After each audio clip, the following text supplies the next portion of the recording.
আমরা ইসলামী আন্দোলন প্রথম ইসলামের পক্ষে একটা বাক্সের ঘোষণা দিয়েছিলাম, কিন্তু আমাদের শরিকরা বলছে আমরা ক্ষমতায় গেলে শরিয়া আইন বাস্তবায়ন করব না। আমরা জাতির সাথে প্রতারণা করতে পারি না, জাতির সাথে প্রতারণা করতে পারি না, অস্পষ্ট কথা নেই। আমরা ক্ষমতায় গেলে কোরআন ও সুন্নাহর আইন পাশ করব। কোরআন ও সুন্নাহর আইন পাশ করার ভিত্তিতে মুসলমান, হিন্দু, বৌদ্ধ, খ্রিস্টান, জেলে, তাঁতি, মজুর, কুলি, পুরুষ, মহিলা সবার অধিকারকে বাস্তবায়ন করবে ইনশাআল্লাহ। 2024-এর নির্বাচন আমরা দেখেছি, মানুষ বারবার ভোট দিয়েছে, তাদের প্রাপ্তি কি, পেয়েছে কি তা স্পষ্ট। নতুনভাবে ব্যাখ্যা এবং বিশ্লেষণ করার কোনো প্রয়োজন আছে বলে আমি মনে করি না। আমি কেন নির্বাচনে অংশগ্রহণ করেছি? আল্লাহ পাক রব্বুল আলামিন 2-1 ডজন এমপিদের যেই মর্যাদা দিয়েছেন, আমার মনে হয় তার চেয়ে আল্লাহ পাক কম দেন নাই। খেয়ে পরে ভালো থাকার মতো যে অর্থের প্রয়োজন আল্লাহ পাক যথেষ্ট দিয়েছেন।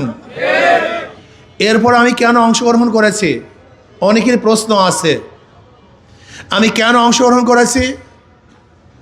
শুধু একটা কথা মনে রাখবেন, আমি এখানে 1000 বছর যদি বক্তৃতা করি, এই বক্তৃতা আইন হবে না, কিন্তু সংসদে 5 মিনিট কথা বললে আইন হয়ে যাবে। আমি এখানে 1000 বছর কথা বললেও এদেশের টাকা বিদেশে পাচার করা বন্ধ করা যাবে না, কিন্তু সংসদে 5 মিনিট আলোচনা করলে বন্ধ করা সম্ভব হবে। আমি এখানে 1000 বছর বক্তৃতা করলেও গরিব, দুঃখী, মেহনত মানুষের অধিকারকে বাস্তবায়ন করা যাবে না, কিন্তু সংসদে মাত্র 5 মিনিট কথা বললেও আমার গরিব, দুঃখী, মেহনত মানুষের অধিকার বাস্তবায়ন করা সম্ভব হবে। তা আমি কেন যেতে চাই? আল্লাহর জমিন আল্লাহর হুকুমত কায়েম করতে চাই, কোরআন ও সুন্নাহর আইন বাস্তবায়ন করতে চাই, ইসলামের পক্ষে কথা বলতে চাই। তা বলতে পারবো যে ইসলামী হুকুমত যদি হয় তো হিন্দুদের অবস্থাটা কী হবে, খ্রিস্টানদের অবস্থাটা কী হবে? আপনি কি জানেন ইসলাম কী জিনিস, শরিয়া কী জিনিস? ডেমোক্রেসি সম্পর্কে জেনেছেন, সোশ্যালিজম সম্পর্কে জানেন, ক্যাপিটালিজম সম্পর্কে জানেন, সেকুলারিজম সম্পর্কে জানেন, কিন্তু ইসলাম সম্পর্কে আপনাকে জানতে দেওয়া হয় নাই, আপনি জানেন না। ইসলাম এমন একটা আদর্শ যেখানে সবাইকে সাম্যতার সৃষ্টি করে। মুসলমান, হিন্দু, বৌদ্ধ, খ্রিস্টান সবাই সমান, বিশ্বাস হয় না। ধরে নেন, যদি মুসলমান বাড়িতে চুরি হয় বিচার হবে, হিন্দু বাড়িতে চুরি হয় বিচার হবে না? সমান। যদি কোনো ব্যক্তি হিন্দু মেয়েকে ধর্ষণ করে বিচার হবে, মুসলমান মেয়েকে ধর্ষণ করলেও বিচার সমান। যদি কেউ মুসলমানদের উপর জুলুম করে বিচার হবে, হিন্দুদের উপর জুলুম করলে সম্পূর্ণ সাম্য, সমান। ধরে নেন আমি যদি নির্বাচিত হই, তাহলে আমার দ্বারা কোনো হিন্দু মেয়েরা কি ইফতিজিংয়ের শিকার হবে, ধর্ষণের? তার মানে আমার কাছে গোটা হিন্দু মেয়েরা নিরাপদ।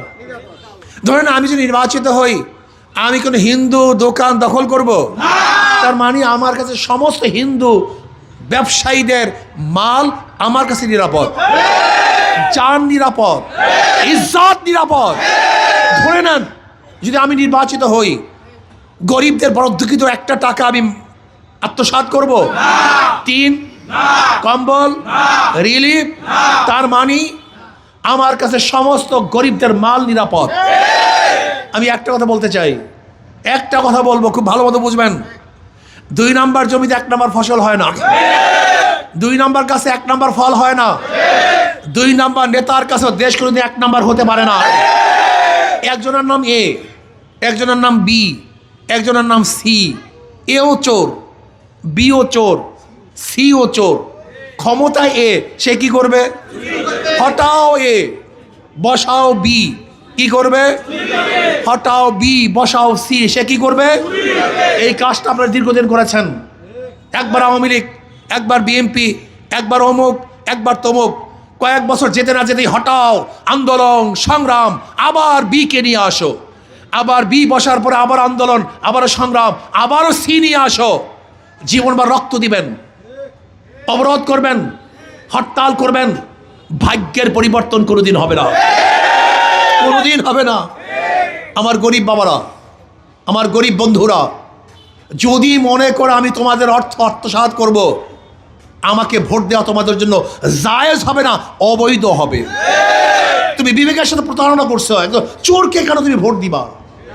আপনারা যদি মনে করেন আমি সংসদে যাওয়ার পরে বোবা হয়ে থাকবো, কথা বলতে পারবো না, শুধু হাত তুলবা, হা না, হা বিজয়, না বিজয়, যদি মনে করেন একজন মেম্বার পার্লামেন্ট হিসাবে শুধু হাত তুলবো, আমার মতো বোবাকে সংসদে পাঠিয়ে কোনো লাভ নেই, বোবা পাঠায় লাভ থেকে সেখানে।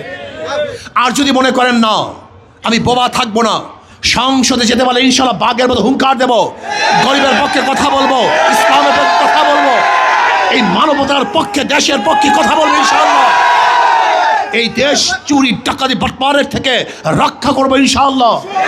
তাহলে আমি বলবো এই কাজ আমার না, এই কাজ আমাদের সবার, এই দায়িত্ব আমার না, এই দায়িত্ব আমাদের সবার। ওদেরকে বারবার পরীক্ষা করেছেন, বারবার ফেলটুস বারবার ফেল মারছে, আমাকে একটাবার পরীক্ষা করুন, হাত পাখাকে একটাবার পরীক্ষা করুন, যদি ফেল করি দ্বিতীয়বার আপনাদের কাছে আসবো না, দ্বিতীয়বার না আসবো না, দ্বিতীয়বার আসবো না। বলতে পারেন হুজুর আপনারা একা, অনেকে জোট, আমরা ইসলামী আন্দোলন প্রথম ইসলামের পক্ষে একটা বাক্সের ঘোষণা দিয়েছিলাম, কিন্তু আমাদের শরীকরা বলছে আমরা ক্ষমতায় গেলে শরিয়া আইন বাস্তবায়ন করব না। আমরা জাতির সাথে প্রতারণা করতে পারি না, জাতির সাথে প্রতারণা করতে পারি না, স্পষ্ট কথা নেই। আমরা ক্ষমতায় গেলে কোরআন ও সুন্নাহর আইন পাশ করব, কোরআন ও সুন্নাহর আইন পাশ করার ভিত্তিতে মুসলমান, হিন্দু, বৌদ্ধ, খ্রিস্টান, জেলে, তাঁতি, মজুর, কুলি, পুরুষ, মহিলা সবার অধিকারকে বাস্তবায়ন করবে ইনশাআল্লাহ।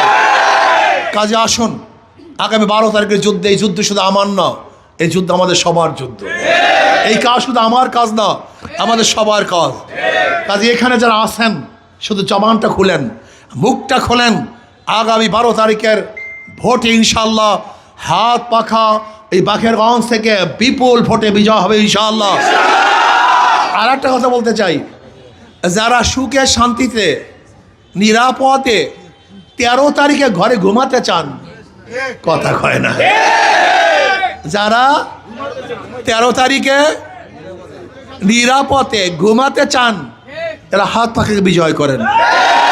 আমি সমস্ত মানুষের সামনে ওয়াদা করলাম, এই বাখেরগঞ্জে একটা মিথ্যা মামলা থাকবে না, অবৈধ একটা মামলা থাকবে না ইনশাআল্লাহ, ওয়াদা করলাম একটা মামলা থাকবে না।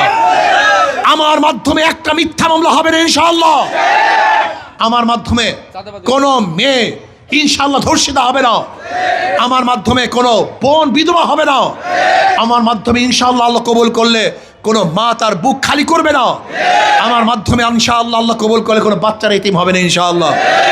সুন্দর একটা রাষ্ট্র, সুন্দর একটা এলাকা আমরা গড়ব, যেখানে সবাই মিলে মিশে বসবাস করব, প্রত্যেকে ভালোবাসবো, সবাই সবার দুঃখে এবং সুখে শরিক হব, আন্তরিকতার সাথে বসবাস করব, জুলুম অত্যাচার শত্রুতা থাকবে না, মিলে মিশে দেশটাকে গড়ার চেষ্টা করবো। রাজি আছেন ইনশাআল্লাহ? কাজে আসুন না, আগামী 5 তারিখের, আগামী 12 তারিখের নির্বাচন ইনশাআল্লাহ হাত পাকায় ভোট দেওয়ার জন্য, বিজয় করার জন্য রাজি আছেন? ওই উপরের লোকের রাজি আছেন ইনশাআল্লাহ? কে কে রাজি আছেন? 2 হাত তুলতে হবে, 2 হাত তুলতে হবে ইনশাআল্লাহ। নারায়ে তাকবীর, নারায়ে তাকবীর, নারায়ে তাকবীর।